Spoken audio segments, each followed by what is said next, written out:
안녕하세요. 항상 이곳의 사연을 재미있게 듣고 있는 30대 여성입니다. 항상 못된 시댁 식구들에게 통쾌한 복수를 하는 이야기들을 골라서 자주 듣고 있어요.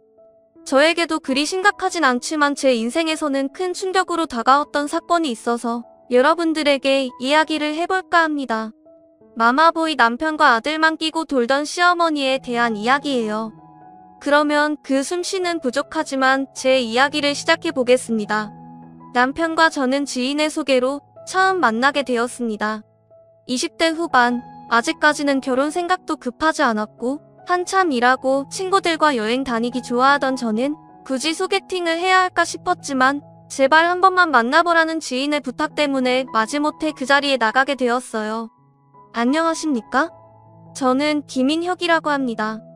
연수 씨를 이렇게 만나 뵙게 되어서 정말로 영광으로 생각합니다. 긴장을 많이 했는지 제 얼굴도 제대로 쳐다보지 못하고 인사를 하는 그 남자를 보며 저는 저 사람이 대체 왜 저렇게까지 떠는지 몰랐어요. 그런데 알고 보니 그 남자는 저를 이미 알고 있었더라고요. 사실 제가 연수 씨 사진 보고 반해서 소개 좀 시켜달라고 조른 겁니다. 그래서 이렇게 나와주셔서 정말 감사드려요.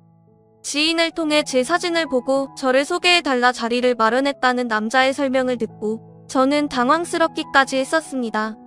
사실 인혁 씨의 첫인상이 제 스타일은 아니었어요. 인상은 서글서글하니 좋아 보였지만 살짝 통통한 체격에 숫기 없는 듯한 모습이 제가 바라던 이상형과는 거리가 멀었죠. 그래도 지인의 부탁으로 나간 자리였기에 마음에 들지 않는다고 박차고 일어날 수는 없었습니다. 억지로 엉덩이를 붙이고 앉아는 있었지만 저는 남자가 마음에 들지 않았고 그냥 일회성 만남으로 적당히 시간만 때우다 나오려고 했었죠. 그렇게 별 의미 없고 어색한 첫 만남 자리가 끝이 나고 저는 다른 좋은 인연을 찾으시라는 말로 거절을 대신했습니다. 제가 그 정도로 말을 하면 금방 포기를 할 줄 알았는데 그 남자는 참 끈질겼어요. 제가 연수 씨한테 어울리지 않는 남자라는 거 알고 있습니다. 그래도 제가 연수 씨에게 잘 맞출 자신이 있어요. 뭐든지 연수 씨 원하는 대로 할 테니까 딱 3번만 만나주세요. 예? 그러고도 마음이 안 느끼신다면 그때 제가 깔끔하게 포기하고 다시는 만나달라고 하지 않겠습니다. 죽은 사람 소원도 들어준다는데 제발 제 소원 한 번만 들어주세요. 제가 정말 마음에 들었는지 그렇게까지 부탁하는 사람을 보며 저도 매몰차게 거절만 할 수는 없었습니다. 결국 저는 마지못해서 그 남자의 부탁을 들어주기로 했고 앞으로 3번의 만남을 약속하게 되었습니다. 솔직히 그때는 설마 3번을 더 만난다고 해서 제 마음이 달라질 거라고 생각하지 않았어요. 제 이상형이 아니었던 것도 확실했고 그런 상황에 3번이든 30번이든 더 만나봤자 좋아질 것 같지 않았으니까요. 하지만 인혁 씨는 고작 3번의 만남만에 제 생각을 바꾸어 놓았습니다. 저를 만날 때마다 제가 마치 공주가 된 것처럼 대해주며 제게 지극정성을 다하는 인혁 씨의 모습에 저도 모르게 점점 마음을 열어가게 되었어요. 고작 3번의 데이트였지만 그 3번의 만남 동안 인혁 씨는 정말 정성을 다했습니다. 내가 뭘 하고 이렇게까지 하나 싶을 정도로 착한 그 남자의 모습에 저도 감동을 했던 건지 그 뒤로도 계속 만남을 가지게 되었어요. 인혁 씨는 첫눈에 반할 만한 남자는 아니었지만 요즘 보기 드물 정도로 착하고 순진한 남자였습니다. 웃을 때마다 고개를 돌려 수줍게 웃어 보이는 그 모습에 제가 넘어갔던 것 같아요. 결국 저희는 그렇게 연애를 시작하게 되었습니다. 연애 생각이 별로 없던 저의 마음을 돌릴 정도로 제게 잘 보이려 애를 쓰던 남편은 연애 후에는 이전보다 더 잘하려 애를 쓰며 제게 완벽히 맞추어 주었어요. 처음 연애를 할 때 제게 궁금한 게 많다며 이것저것 사소한 것까지 묻던 남편은 이후로 제 음식 취향, 성향 심지어는 제가 좋아하는 향수의 느낌까지 신경 쓰면서 말 그대로 저를 위한 남자가 되어갔죠. 옷 샀어? 이거 내가 좋아하는 색인데 예쁘다. 근데 인혁 씨가 이런 컬러 좋아하는지 몰랐는데? 당연하지. 연수 내가 좋아하는 색으로 일부러 고른 건데. 뭐야? 내가 좋아한다고 옷 색깔까지 맞추는 거야? 그럼 내가 무슨 취향이 있나? 그냥 연수 내가 좋아하는 대로 맞추는 거지. 연수 내가 좋아하는 거라면 나도 다 좋아. 제가 좋아하는 것은 자기도 좋다던 남편은 데이트를 할 때면 제가 좋아하는 음식을 먹고 영화도 제가 좋아하는 장르의 영화를 보고 자기는 전시 같은 건 좋아하지도 않으면서 제가 좋아한다는 이유로 매번 새로운 전시들을 알아와서 저를 데려가 주곤 했습니다. 그렇게 만나오다 보니 남편은 어느새 저보다 제 취향을 더 잘 아는 사람이 되어 있었습니다. 세상 어떤 사람보다 나를 더 잘 알고 내게 모든 것을 맞춰주는 남편을 보며 저의 주변 사람들은 그런 무한한 사랑을 받는 저를 참 부러워했습니다. 그렇게 서로 마음이 깊어진 저희는 결국 결혼까지 약속을 하게 되었습니다. 사랑과 연애에도 다 때가 있는 건지 연애나 결혼에 별 생각 없던 저도 남편을 만나 결국 결혼까지 생각하게 되었네요. 결혼을 약속하고 걱정하며 시어머니께 인사를 드리러 갔던 저는 저를 누구보다 반겨주시는 시어머니를 보며 마음을 놓았습니다. 어머, 네가 연수구나. 세상에 그동안 말만 들었지. 이렇게 보게 되니 너무 반갑다. 그동안 얼마나 보고 싶었는지 몰라 궁금했지만 내가 괜히 젊은 사람들 귀찮게 할까봐 말도 못 꺼냈지.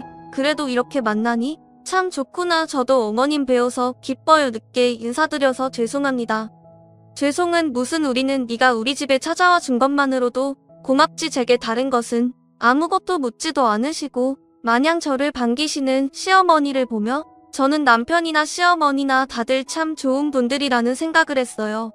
어머님 혼자 아드님을 키우시면서 고생도 많으셨을 거고 그만큼 욕심도 있으셨을 텐데 시어머니는 제게 뭐 하나 바라지 않으시고 저희의 결혼을 축복해 주셨습니다. 그런 덕분에 저희는 별다른 문제 없이 무사히 결혼식까지 잘 치를 수가 있었죠. 하지만 꿈만 같을 줄 알았던 저의 행복한 결혼 생활에는 남들은 모르는 이면이 있었습니다. 남편이 홀어머니 밑에서 자라서 어머니와 각별하다는 건 알고 있었지만 그걸 가지고 크게 걱정하지는 않았어요.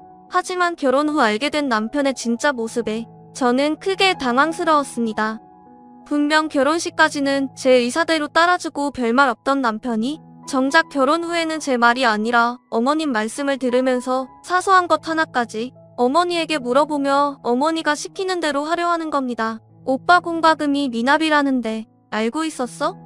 아, 그거 내려고 했는데 깜빡했네. 내가 저번에 계좌이체 신청해 놓으라 그랬는데 안 했어? 계좌이체 해두면 매번 안 내도 되잖아. 아, 그게 있잖아. 내가 엄마한테 물어봤는데 계좌이체 해두면 가끔 2번 빠져나가거나 잘못 이체되는 경우가 있대. 그런 건 매번 일일이 확인하고 해야 한다고 엄마가 하지 말래. 뭐?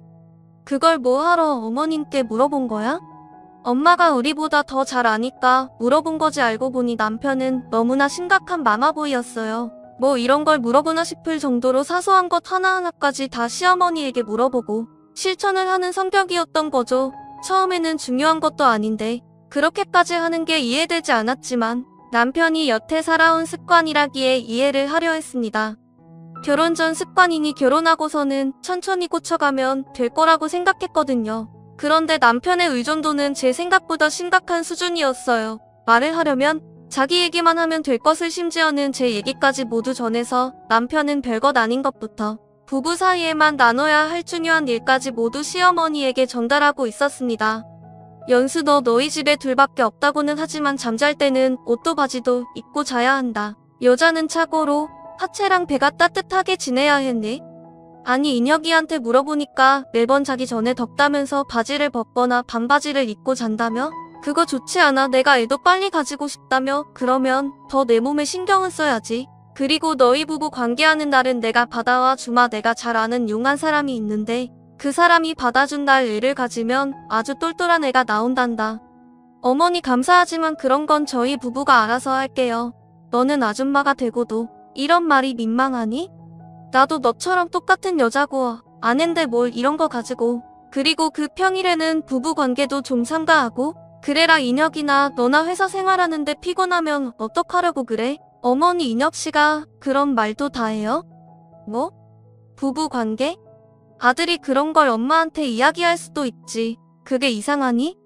아까도 말했지만 뭘 이런 거 가지고 민망해하고 그러니? 그리고 우리 아들은 엄마한테 뭐든지 말하는 효자야. 효자 살림과 다른 이야기는 부모 자식 간에 이야기할 수 있다고 생각했어요. 그런데 부부만 알아야 하는 다른 사람들에게 말하기 민망한 내용들까지 남편은 어머님에게 고지고대로 이야기하고 있었죠. 그뿐만이 아니었어요. 저희 친정일까지 할 말 안 할 말 가리지 못하고 모두 시어머니에게 전했고, 남편에게서 제 소식을 전해 듣던 시어머니는 저의 일거수일투족을 감시하듯 제게 잔소리를 하셨습니다. 남편이 시어머니에게 가리는 말이 없다 보니 시어머니는 사사건건 저희 일에 참견하며 저를 피곤하게 만들었죠. 기가 막혔던 저는 남편에게 크게 화를 내며 따져 물었습니다. 오빠 뭐야, 대체 어머니한테 무슨 얘기까지 전하는 거야? 어머니가 어떻게 우리 사이의 일이며 내 개인적인 얘기까지 다 알고 계셔? 아니, 엄마랑 얘기하다 보니까 나도 모르게 얘기가 나와서. 그리고 중요한 일은 엄마도 알고 있어야지 뭐. 그게 왜 중요한 일이야? 나는 사생활도 없어? 어머니가 다 아셔야 할 이유라도 있어? 누가 그렇게까지 얘기를 해? 앞으로 우리가 나눈 얘기들 내일 절대로 시어머니한테 말하지 마. 아니? 그래도 우리 엄마도 알건 알아야지. 다 한가족으로 걱정해주시는 건데 우리끼리 결정하고 판단하다가 뭐가 잘못되기라도 하면 어떡해. 오빠 어른 아니야? 나랑 결혼까지 했잖아. 오빠가 결혼 전에 어머니한테 얼마나 의존했는지 모르겠지만 나랑 결혼하고 가정을 꾸렸으면 이젠 어머니 그늘에서 벗어나야지. 아니? 이렇게까지 마마보이인 사람이 나랑 연애는 대체 어떻게 한 거야? 설마 그때도 하나하나 다 어머니한테 물어보고 한 거야? 제 물음에 우물쭈물하며 대답 못하고 눈을 피하는 남편을 보니 정말 기가 막혔습니다. 설마 하고 물어본 얘기였는데 진짜로 연애 때부터 시어머니 말을 듣고 저랑 연애를 했었던 거예요. 그 얘기까지 알고 나니까 저는 사기 결혼을 당한 기분이었습니다. 대체 내가 알고 있던 사람이 남편인 건지 시어머니인 건지 혼란스러워졌죠. 그 일로 크게 충격을 받은 제가 한동안 남편에게 냉담하게 굴고 말을 섞지 않았더니 남편이 제 눈치를 보기 시작했고, 그 뒤로는 제 얘기를 시어머니께 전하는 일은 줄어들었어요. 하지만 그렇다고 시어머니의 간섭이 줄어들지는 않았습니다. 남편이 시어머니에게 보고를 하지 않자 시어머니는 더 집요하게 저희 부부 사이를 파고들려 하셨습니다. 제 앞에서 아주 대놓고 저희 사생활을 캐물으시고 모든 걸 자기 뜻대로만 하고 싶어 하셨습니다. 별별 일들로 저희 부부를 간섭하려던 시어머니 때문에 시댁에서 기분이 상해서 돌아오는 날이면 남편은 시어머니 앞에서는 시어머니 눈치를 보다가 집에 와서는 그제서야 제 눈치를 보기 시작했습니다. 여보 미안해. 화 많이 났어? 화가 많이 났냐고? 그럼 화가 안 나게 생겼어? 오빠는 거기서 왜 어머니 편을 들고 있는 거야? 내 편 안 들 거면 가만히라도 있던가. 오빠가 자꾸 어머니 편만 드니까 어머니가 더 그러시는 거잖아. 왜 내가 모든 걸 하나하나 간섭받고 어머니 좋은 대로 해야 해? 내가 어머니랑 사는 거야? 오빠랑 사는 거야? 아니 그럼 어떻게 엄마 앞에서 자기 편 들면 엄마가 화낼 거 아니야. 나는 화 안 내? 지금 내가 내는 건 뭐 투정으로 보여?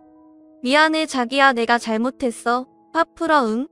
나도 우리 엄마 감당이 안 돼서 그래. 앞에서 싸워봤자 좋을 게 뭐가 있어. 다 우리 위해서 그런 거지. 엄마 편 만든 건 아니야. 우리 엄마 성격 알면서. 그래. 응?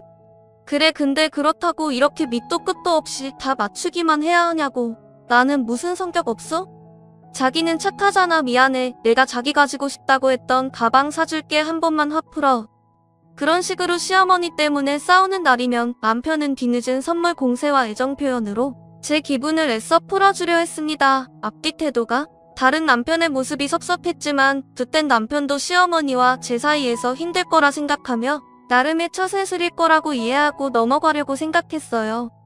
남편이 시어머니 편을 들기는 하지만 여전히 저를 사랑했고 둘만 있을 때는 저한테 정말 잘했거든요. 그런 와중에 제게 스트레스가 되는 일은 또 하나 있었습니다. 바로 임신 문제였어요.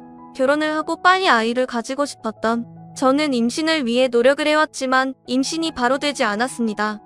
물론 좀 더 기다려봐도 되겠지만 저는 혹시나 싶은 마음에 혼자 병원에서 검사를 받아보기도 했어요. 다행히 제게는 아무 문제 없다고 했지만 저는 혹시 남편에게 다른 문제가 있는 건 아닐까 걱정이 되었죠. 아직 그렇게 걱정할 정도는 아니지 않아? 기다리면 찾아오겠지. 자기가 너무 마음이 급한 것 같아. 그래도 혹시 모르잖아. 나는 검사 받아봤는데 아무 문제 없대. 혹시 모르니까 오빠도 받아봐. 아니면 나랑 같이 가던가. 꼭 그렇게까지 해야 하나? 에휴 알았어. 내가 회사 점심에 다녀올게. 그 뒤로 점심시간 일쪽에 혼자 병원에 갔다던 남편도 별다른 문제가 없다는 얘기만 제게 전했습니다. 그런데도 결혼하고 내내 기다리던 아이 소식이 계속 들리지 않자 이번에도 시어머니가 잔소리를 시작하셨습니다. 아이가 생기지 않는 원인을 저에게서 찾고 싶으신 건지 또 제가 하는 것들을 간섭하려 하셨죠. 너 찬 거 마시지 마라. 너 자꾸 찬 거 마셔서 애가 안 생기는 거 아니니? 그래, 요즘 불임 많다잖아. 다 그게 찬 커피 마셔서 그러는 것 같네. 어머니, 그럼 대한민국 직장인들은 다 불임이게요? 얘, 너 너무 많이 먹는 거 아니니? 그러고 보니까 너 결혼하고 살찐 것 같다? 살찌면 임신 안 된다는데 조심 좀 해라. 어머니, 저 성인 된 이후로 살찐 적이 없어요. 결혼하고도 더 빠졌는데요. 그래? 근데 왜 이렇게 부어 보이니? 나이가 들어서 그런가? 그거에 비하면 우리 아들은 왜 이렇게 살이 빠졌을까?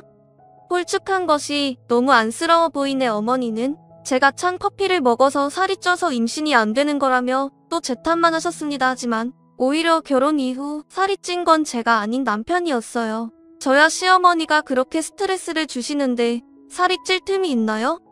반면 남편은 늘 한 입 더 먹이려는 시어머니 때문에 연애 때 입던 옷들이 하나도 맞지 않을 정도로 살이 찌고 있었습니다.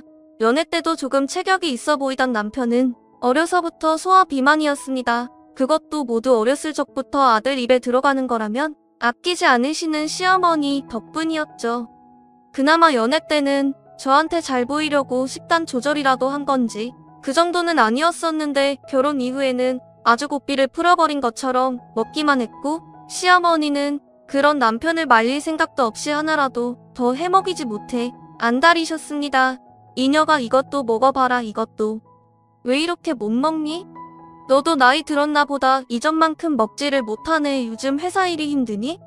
스트레스 받아서 입맛이라도 없는 거야? 어머니, 그 입 많이 먹었어요. 그만큼 먹었으면 더 먹는 게 이상하죠. 이제 그만 주세요. 너는 이게 뭐가 많다고 그러니? 얘가 전에는 무조건 밥을 2~3공기씩 먹던 애야. 키가 이만큼인데 그 정도는 먹어야지. 어머니, 아무리 그래도 그만큼 먹는 사람이 어디 있어요. 한 공기도 충분하죠. 안 그래도 요즘 남편 살쪄서 맞는 옷이 하나도 없는데 어머니가 자꾸 더 주시면 어떡해요. 살찌면 건강도 나빠지고 좋은 거 없어요. 그러니까 어머니도 자꾸 먹이지 마세요. 아니, 너는 왜 먹는 걸로 타박을 하니? 어머니는 통통한 아드님 얼굴이 야위어만 보이시는지 제가 만류를 하는데도 자꾸만 음식을 권하곤 하셨습니다. 제가 옆에서 눈치를 줘도 남편은 시어머니 주는 대로 다 받아 먹으며 살만 쪄가고 있었어요. 보기 싫은 것도 문제였지만 살이 찌면 고혈압이나 당뇨도 위험하고 건강이 걱정되어 만류하고 싶었어요. 안 그래도 임신이 되지 않아 걱정이었는데 체중이 임신에 영향이 있다는 얘기를 듣고 더 걱정이 되었거든요. 남편의 건강을 위해서도 우리 부부의 임신을 위해서도 저는 남편의 다이어트를 밀어붙였죠.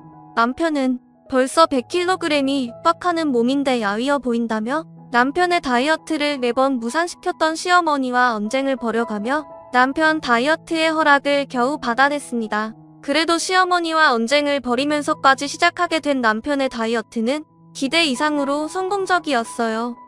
남편 인생을 통틀어 가장 날씬하고 탄탄한 몸매로 변하게 되었거든요.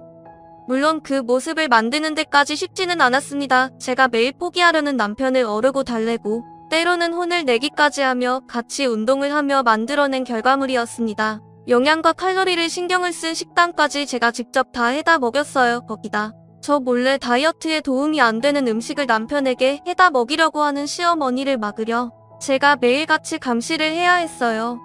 남편의 회사 사람들로부터 다른 주변 사람들 모두 변한 남편의 모습을 보면서 그제서야 인물이 환하다고 건강해 보인다며 긍정적인 소리들을 해주었죠. 그런 남편의 모습에 유일하게 꾸안한 모습을 보이고 있던 사람이 시어머니였습니다. 살에 파묻혀 있던 외모에 건강까지 잡은 남편의 모습을 비쩍 마르고 야위었다며 앓는 소리를 했어요.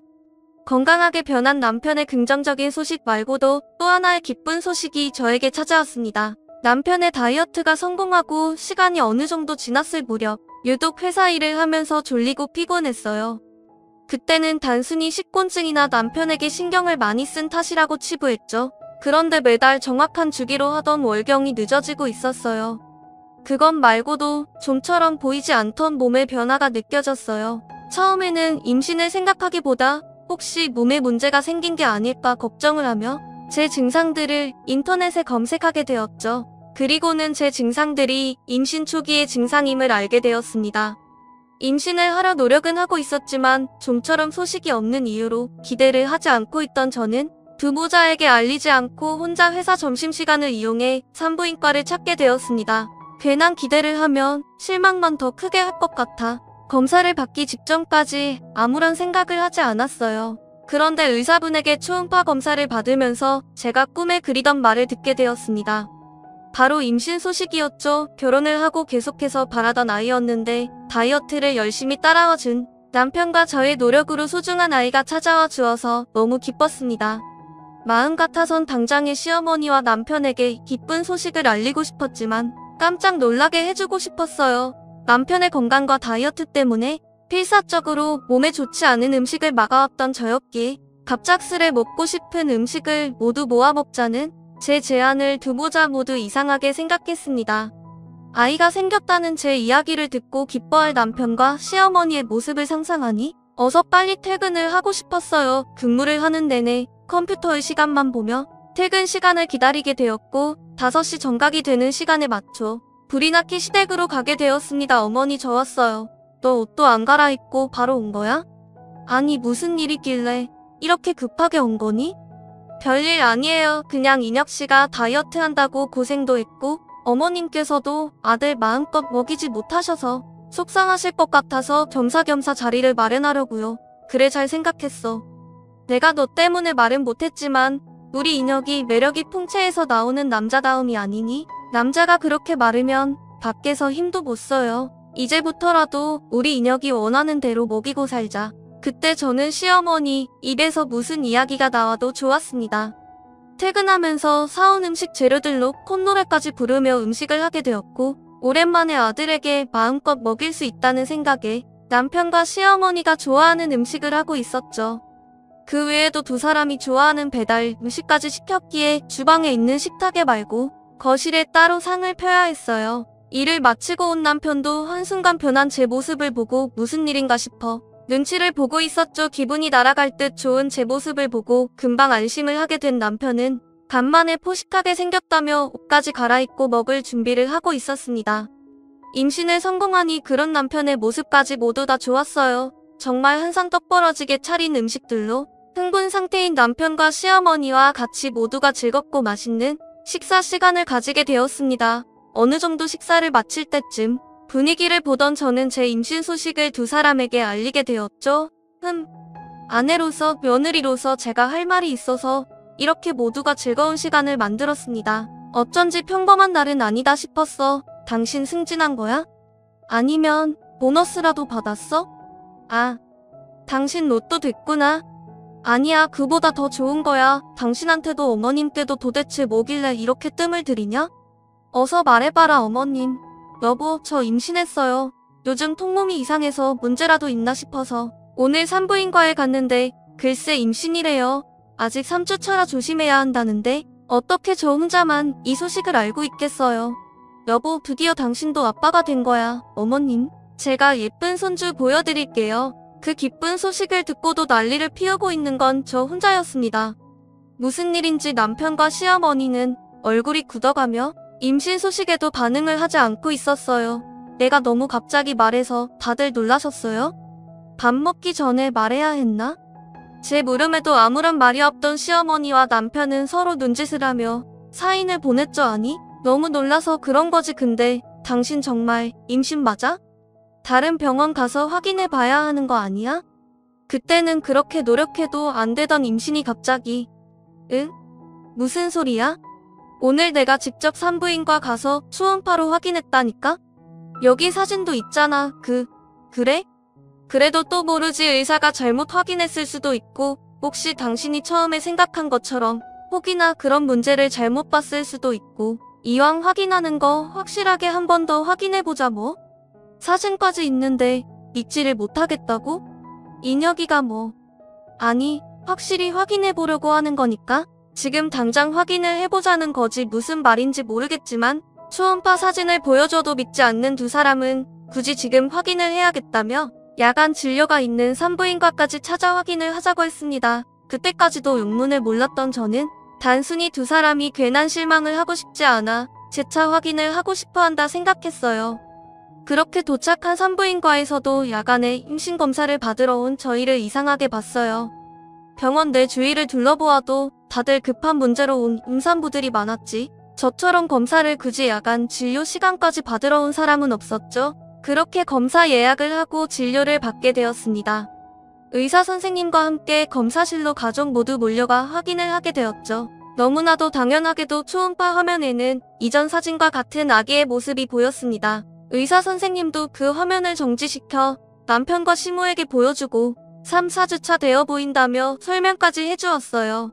이쯤 확인이 되었으면 기뻐할 만도 한데 시모와 남편의 얼굴은 더 굳어져 있었습니다. 저와 가족들에게 다른 설명을 위해 옆 진료실로 의사 선생님이 가게 되자 곧바로 시모가 제 머리채를 잡고는 쥐어뜯기 시작했습니다. 아, 어머님 아파요. 도대체 왜 이러세요? 뭐? 왜 이러세요? 이 년이 보자 하니까 누굴 바보로 하나 나랑 내 아들이 그렇게 쉽게 보여? 내가 먼저 선수 쳐서 임신했다고 하면 잘했구나 하고 축하라도 해줄 거라 생각한 거야? 이 요망하고 고얀 것이. 무슨 말씀이세요? 이거 좀 놓고 이야기하시라고요 여보. 당신 어머니 좀 말려봐. 내가 엄마를 왜 말려? 당신 어떻게 이럴 수 있어? 나만 사랑할 것 같이 말하고 행동해놓고 애초에 나 다이어트 시키려고 했던 게 당신 바람피는데 내 눈 돌리려고 했던 거야? 당신이 바라는 대로 한 나한테 이런 기만한 모습을 보여주려고 한 거냐고? 어떻게 나랑 엄마한테 딴 놈이를 가져놓고 보란듯이 우리 아이라고 보여줄 수 있어? 아 도대체 무슨 말이냐고? 바람을 피다니 병원까지 와서 확인해놓고 당신 아이가 아니라니 욕 좀 말려보라고. 나 무정자증이야. 당신이 검사 받으라고 병원 간 날 내가 아이를 가질 수 없는 무정자증이라는 걸 알았다고. 나도 충격이었고 아이를 누구보다 바라는 당신한테 차마 말할 수 없었어. 나도 끝까지 숨기려고 했던 건 아니야. 엄마가 바로 이야기하지 말라고 해서 나도 괴로웠다고. 당신을 속이는 게 그래도 언젠가는 이야기하려고 했어. 우리 사이가 좀 더 확실해질 때까지. 근데 어떻게 엄마랑 나한테 임신을 했다고 속일 수가 있어? 내가 당신한테 무정자증이라는 걸 속이긴 했지만 이건 도덕적으로도 내가 당신을 속인 것과는 전혀 다르잖아. 그래? 내가 우리 모자를 아주 물로 본 거지. 사람을 속이려면 뭘 좀 알고 속이던가. 있지 다 필요 없고 우리 아들한테 피눈물 흘리게 하는 인연. 오늘 너 죽고 나 살자. 너 오늘 제삿날이야. 검사실 정리를 위해 왔던 간호사가 말려도 봤지만 소용이 없었어요. 당장의 남편 말이 귀에 제대로 들려오지도 않았고 우선은 제 머리털을 모두 다 쥐어뜯으려는 시모에게 저항하는 게 우선이었죠.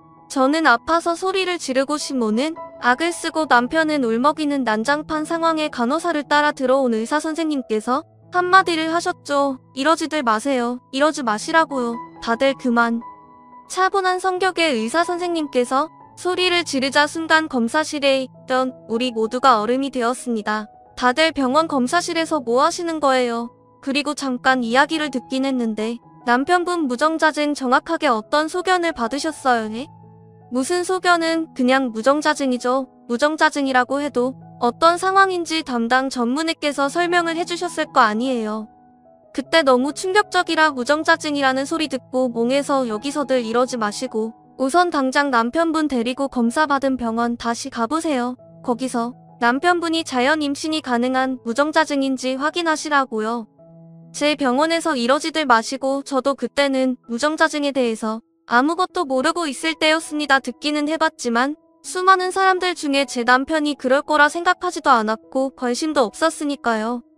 당장의 병원을 찾아가고 싶었지만 너무 늦은 시각이라 다음날 병원을 찾기로 했죠. 산부인과 의사 선생님의 말에 자신이 뭣도 모르고 난리를 피웠다고 생각했는지 시모와 남편 모두 조금은 위축된 모습이었습니다. 제대로 알지도 못하면서 두 사람이 이 난리를 피워? 내일 되면 다 밝혀지겠지. 난 자신 있어. 내일 나 오전 일만 하고 반찬할 테니까 당신 검사 받은 병원 진료 예약해놔. 어머님도 꼭 오세요. 그리고 오늘 당신은 우리 집에 들어올 생각도 하지 말고 그래도 내 집이기도 한데. 됐다. 연수 말대로 내일 되면 다 밝혀지겠지. 이녀가 우선은 우리 집에서 찾아줘야 자신 있었어요. 결혼을 하고는 일 관련 제외하고 다른 남자랑 말 한 번 섞지 않았던 저였는데 그런 저를 불륜녀 취급하다니 시모와 남편에게 화가 잔뜩 나서 잠도 제대로 청하지 못했습니다. 임신 초기에는 다른 때보다 더 조심해야 하는데 괜히 저 두 사람 때문에 소중한 아기에게 안 좋은 영향이 갈까 걱정이 되었습니다. 다음날 남편과 시모 그리고 저는 남편이 무정자증을 검사받은 병원에 모두 모였습니다. 보자. 김인혁 씨. 저번에 오셔서 무정자증 소견 받으셨네요. 온 가족까지 오신 거면 저번에 말씀드린 수술 관련으로 오신 건가요? 아, 그게 제가 그때 정신이 없어서요. 무정자증이라는 이야기만 들어서 정확하게 무슨 무정자증인가요? 정자는 생성되는데 배출되는 부분에 있어 문제가 있는 거라 그 시술이나 시험관으로는 충분히 임신이 가능하세요. 의사의 말을 듣고 흥분한 제가 의사 선생님에게 당황하는 남편을 대신해 물어봤습니다. 그러면 혹시 다이어트를 한다거나 신진대사가 좋아져서 아주 낮은 확률이지만 자연 임신도 가능한 거죠? 글쎄요. 그 0 몇 %의 가능성이 있긴 한데 그 아예 불가능하다고는 할 수 없죠. 그 반드시 운동을 해서 막힌 곳이 뚫리지는 않습니다만 그 여러 상황이 겹치고 상황이 맞아떨어진다면 가능할 수도 있겠죠. 의사 선생님의 그 말 한마디로 모든 상황이 끝이 났습니다. 망치로 머리 한 대를 맞은 것처럼 멍하니 서 있는 시모와 남편을 두고 저는 병원을 나와 곧바로 집으로 향했습니다. 당장 짐을 챙겨 친정으로 들어가려고 했어요. 괜히 두 사람과 이야기를 하고 저 혼자 소리 높여 화를 내어 맞자 아이에게 안 좋은 영향만 있으니까요. 남편과 시모 두 사람을 꼴도 보기 싫었습니다. 제가 병원을 나온 것을 뒤늦게 알아차리고 급하게 집으로 온 두 모자는 짐을 챙기고 있는 저에게 쭈뼛쭈뼛 옆으로 와서는 죽은 듯이 고개만 숙이고 기어들어가는 목소리를 내었습니다. 여보 미안해. 당신 의심해서 내가 정말 죽을 죄를 지었어. 나도 당신도 아기를 많이 기대했으니까 내 입장에서는 나 때문에 애를 못 가지게 되는 게 충격이라 다른 설명은 듣지도 못했어. 물론 그렇다고 당신을 의심한 내가 나쁜 놈이야 죽일 놈이라고? 그래 연수야 나도 어제 너무 흥분해서 너한테 잘못을 했다. 어른이 돼서 차분히 생각을 먼저 해야 했는데 미안하다. 내가 다 잘못한 거다. 듣기 싫고요. 나 친정으로 가 있을게. 그리고 우리 이혼하자. 애초에 믿음 따위가 없는데 부부라고 할 수 있겠어? 뱃속의 아기는 나 혼자 잘 키울 수 있어. 처음 생각한 것처럼 당신 아이라고 생각하지 말고 아이한테 찾아올 생각도 하지 마. 여보 정말 내가 잘못했어. 내가 죽을 죄를 지었다고 이번만 용서해줘. 절대 이런 일은 두 번 다시는 없을 거야. 이번만 용서해준다면 앞으로는 당신이 하라는 거 뭐든지 다 할게 제발. 그래 연수야 내가 이렇게 무릎 꿇고 빌마. 내가 죄인이야. 죄인 지금까지. 내가 인혁이 끼고 돌아서 마음에 안 들어하는 것도 안다. 이번 일만 우리 두 모자 용서해주면 내가 다시는 내 마음에 안 드는 행동하지 않으마. 내가 잘못했어. 내 바짓가랑이를 붙잡고 참을 눈물을 흘리면서 사정을 하는 두 모자였어요. 그때 저는 앞뒤 생각할 것 없이 불륜녀로 취급한 두 모자에게 무척이나 화가 난 저였기에 그러한 말들이 귀에 들어오지도 않았고 곧장 짐을 챙겨 친정으로 들어가게 되었죠. 임신을 해서 한창 기분 좋아하고 있을 딸이 짐까지 챙겨 친정으로 오자 친정 부모님도 놀라셨습니다. 걱정하는 부모님을 보니 그제서야 참고 있던 눈물이 터져나왔어요. 그리고 어제 오늘 있었던 이야기를 하게 되었죠. 진정하라며? 저를 다독이는 부모님께서는 다정한 목소리와 달리 무척이나 화가 나신 모습이었습니다. 아무 잘못도 없는 자식이 괜한 억지 오해를 뒤집어쓰고 있었으니 화가 나실 만도 했죠. 저녁이 되어 무슨 낯짝인지 모르겠지만 친정 부모님 댁으로 두 보자가 찾아왔습니다. 여기가 어디라고 함부로 찾아옵니까? 어제는 우리 딸아이에게 이상한 여자 취급을 하더니 하루도 안 돼서 태도가 바뀝니까? 딸이 용서를 해도 내가 용서 못하니까 돌아가세요. 사돈 정말 죄송합니다. 제가 이렇게 사돈 앞에서 무릎 꿇고 빌겠습니다. 정말 오해였어요. 아니 오해라도 그렇게 하지 말았어야 했는데 정말 연수한테 미안합니다. 사돈께도 죄송해요. 장인어른 무슨 말씀하셔도 다 받아들이겠습니다. 제가 잘못한 거니까요.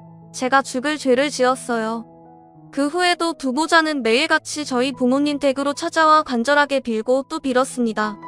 물론 그 모습에 당장 화가 풀리진 않았지만 저도 제 감정을 가라앉히고 차분하게 미래를 생각해봤어요. 그간 마마보이처럼 행동하는 남편과 이를 이용하는 시모 문제가 있긴 했지만 그렇다고 제가 아주 힘들고 모진 시집살이를 사는 것도 아니었고 당장의 자신의 상황을 오해한 사람 입장에서는 눈이 돌아 행동할 수도 있다고 생각했습니다.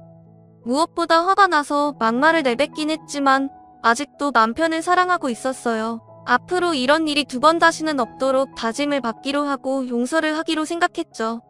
나올 생각을 하지 않는 저를 기다리고 있는 두 모자를 만나러 집 앞으로 나왔습니다. 여보, 나 정말 반성 많이 해. 이번만 용서해주면 당신이 죽으라면 죽고 살라면 살고 뭐든지 다 할게. 연수야, 나도야. 앞으로 뭐든 내 말만 들으마. 말로만 해서 무슨 약속이 되겠어요.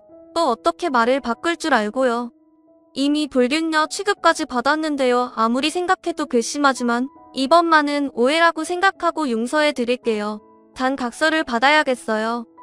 각서 100장 1000장이라도 쓸게. 당신이 하라는 대로 다 하고 추상적인 각서 내용은 법적으로도 소용이 없을 것 같아서 저는 두 모자에게 제대로 겁을 주려고 법무법인 회사까지 찾아가서 법적으로도 효력이 있는 각서를 작성하게 되었습니다.